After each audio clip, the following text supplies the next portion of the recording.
보통 이제 민간요법에서 제일 많이 쓰는 거는 뭐 복통, 소화불량, 설사 이럴 때 많이 쓰죠.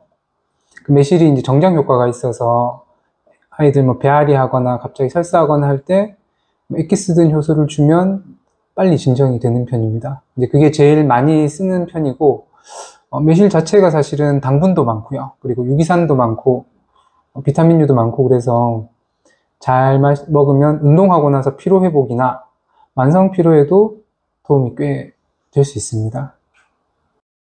그리고 이제 질환군 같은 경우는 아토피 있는 아이들 유산균 준다는 얘기 많이 하잖아요. 유산균을 주면 도움이 된다. 혹은 뭐 유산균을 장기간 먹으면 아토피가 좋아진다. 이렇게 얘기를 하는데 실제로 파는 유산균 같은 경우는 먹거리가 우리 몸에 남아있는 균이랑 그 성장 환경이 다르거든요. 이렇게 대량 발효를 시킨 거랑 우리 장에서 자생적으로 자란 애들이랑은 환경이 다르기 때문에 파는 유산균을 계속 먹었을 때 이제 계속 먹으면 물량으로 이게 커버가 되긴 하지만 장에 정착을 한다고 보기는 좀 힘들어요. 근데 이제 매실 아까 말씀드린 뭐 매실 반, 감식초 반 이렇게 드시게 되면 장에서 유산균, 그러니까 약간 산성 환경에 잘 자라거든요. 그래서 우리 원래 갖고 있던 유산균들이 활성화가 되기 좋은 환경을 만들어주기 때문에 아이들 중에 아토피가 있다라면 매실 효소를 액기스 아닙니다. 효소를 좀 꾸준히 주시는 게 도움이 될 수 있습니다.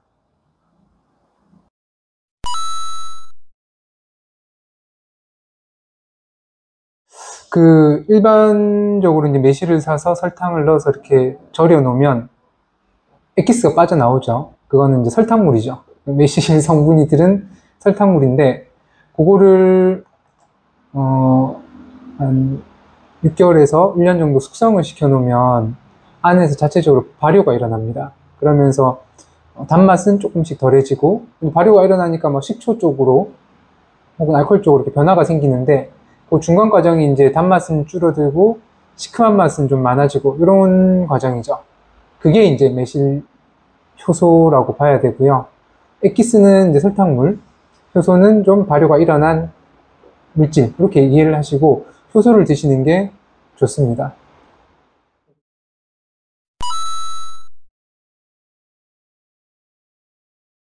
사서 드셔도 상관없습니다. 근데 그 발효 기간이나 이런 걸 잘 보셔야 되고요. 보통은 마트 같은 데서 파는 것은 매실 액기스라는 이름으로 많이 팔리는데, 그거는 방금 말씀드렸던 이제 당분이 상당히 높은 설탕물이라고 봐야 되고, 이렇게 찾아보시면 뭐 일정 기간 숙성을 시켰다라고 하는 것들이 그래도 효소 쪽에 가깝다라고 볼 수 있습니다. 최소 6개월에서 1년 정도, 가능하면 1년 이상 된 것들 드시면 좀 더 좋을 것 같습니다.